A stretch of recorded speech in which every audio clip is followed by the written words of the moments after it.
As of July 2021, the United States had had the highest number of incarcerated individuals worldwide, with almost 2.1 million people in prison. About 25% of the world's total prison population is in the United States. And just to clarify too, the United States only makes up less than 5% of the world's population. So that's a lot of people in prison. Mass incarceration has not touched all communities equally. Black men are 6 times as likely to be incarcerated as white men, and Latinos are 2.5 times as likely. Hi, my name is Alexandria Waller. My topic is crime and justice, and I'll be talking about the bail reform policy. Policies are used to facilitate and regulate action. In this sense, policies serve as the rules that workers in criminal justice system use to do their jobs. So that means the prosecution and the judge, they kind of work together to see how long somebody should get, whether that person should be on parole, life sentences, just things of that order. A lot of policies help determine that factor. Why do we need criminal justice policies? Changes in criminal justice generally occur in response to a need or issue that faces the criminal justice system and society as a whole. So they're not making policies that aren't, that couldn't affect me or you or the average person or just a criminal. It's for everybody. For example, I wanted to talk about a policy that affects society as a whole, and that one is stand your ground policy. That policy is about people have the right to protect themselves and in their homes, definitely, and that policy goes with that right. And because of this policy, a lot of people have been killed. A lot of people have gotten away with killing people because of that stand your ground policy. Only 24 states are using this policy, by the way. And one of them is Florida. A lot of the states are southern states that use this policy as well. I just want to tell you that too. The example I want to talk about is the case that most people are familiar with. Is the Trayvon Martin case, where a young black boy was walking home after going to the store and was shot by his neighbor. Trayvon Martin was only 15. He was wearing a hoodie, had some Skittles in Arizona, and his neighbor, Mark Zimmerman, shot him. And because of this policy, Mark Zimmerman was able to get off. Now, with this policy, it's not, you just can't go and shoot somebody and say, oh, they were offending me. I had no other choice. One of the things with this policy, you have to be able to prove that you had no other choice but to use deadly force. And unfortunately, that's Mark Zimmerman's lawyer is a really good lawyer, and that's how he got off. Even though there was definitely no need for the shooting of him, Mark Zimmerman still got off. And I think this policy is just like any other policy. It just kind of shows that no policy is perfect and you have to work on policies. And that's why I'm going to get into the policy that I want to talk about. The goals of a criminal justice policy is implemented to change the way in which offenders are processed by the criminal justice system, which I explained that kind of how Zimmerman was able to talk about how he had no other choice. He was afraid for his life and things of that order. Now let's get into the bail reform. The purpose of the original bail reform law was to reduce the number of people in jail. And like I said, let's go back to what I said earlier. We incarcerate a lot of people. A lot of people are in jail. So that means sometimes jails are crowded with people that sometimes don't deserve to be in there. The 2019 New York bail reform is a cash bail, which they wanted to eliminate for most misdemeanors and non-violent felony charges, which were including stalking, assault with no serious injuries, burglary, and many drug offenses. Now, this is where a lot of people don't like this policy because,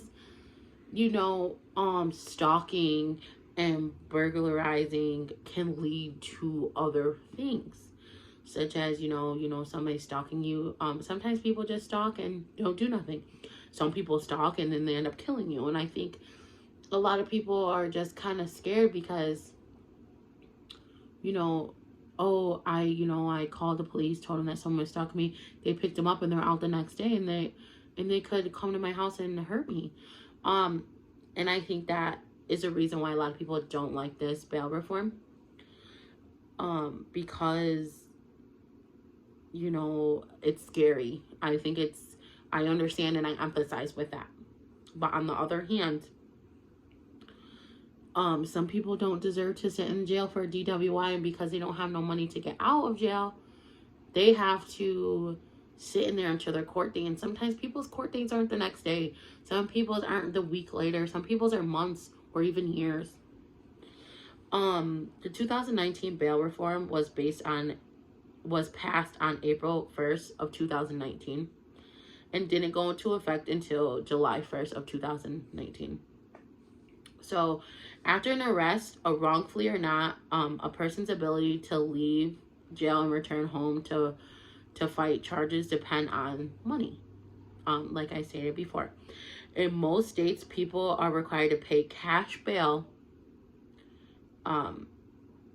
before they can get out of jail. And originally, bail was just supposed to make sure people returned to court to face charges against them. And I want to emphasize on the cash bail when I said that most states only require cash bail. Now, some states like New York State, we have a bail bondsman where, let's say, your bail is $2,000 and the bail bondsman can get you out for half of that or 15% of that. So you're only having to pay $500 compared to $2,000. And some people just don't have that. And also, like the bail bondsmen, they'll take collateral. So you can put your house up for bail. You can put your car up, something that's worth money. And a lot of people don't have that. Now, poor Americans and people of color often can't afford to come up with money for bail. Leaving them stuck in jail, waiting trial sometimes for, like I said, months or years. Meanwhile, wealthy people who are accused of the same crime are buying their freedom and returning home. And I think some people say, well, it's not their fault that they're rich and they can have money. No, it's not, because they work. But it's not to say, I work, I have a full-time job, and if I got in trouble and I had to pay a $3,000 bond, I don't have just $3,000 just to give away, you know what I'm saying? Or, and, the average person doesn't have that much to just, be like, here's $3,000, I'll get it back. No, the average person has to work for that, and they've saved that up. On any given day in 2015, roughly 700,000 people were locked in local jails. Majority haven't been convicted of a crime. So, like before, like I said, people that go to jail have to, before you're even convicted of a crime, you're still not guilty. You are not guilty of a crime until you are proven otherwise. So, with that being said, a lot of people are just sitting there and, they might not have done it. Or, it just could have been something petty. And I don't think that gives anyone a right to stay in jail for months and years. And I personally like this bill. I do think this bill definitely needs some work, and I think it needs some kinks to be taken out of there, like, the stalking and stuff like that. I don't think that somebody should get a slap on the wrist for things like that. And I think they should be able to, you know, kind of limit what kind of things that should be, you know, I get it, non-violent crimes, but some non-violent crimes turn into violent crimes. So I think that is something that we need to fix. Where do we go from here? We need a justice system that has different responses for different situations. Shifting gears to treatment preventions, long-term public safety solutions, and appropriate by taking a practical approach to criminal justice reform. And I just think it's not going to take one person, and I don't think it's going to happen overnight, you know. I think it needs to be worked on, and I think that we as people in this country, you know, I think it's absurd that people are doing sentences and are still waiting trial for things. And, you know, there's people still waiting trial that haven't gone to court in 5 years, 6 years, because it keeps getting, waiting. And, you know, those are the people that shouldn't be in prison because they're overbooked and stuff. I think that is something is serious, and that's why I wanted to do this, is because I understand both sides and I agree with one side more than the other, but there's definitely some kinks that need to be thrown out.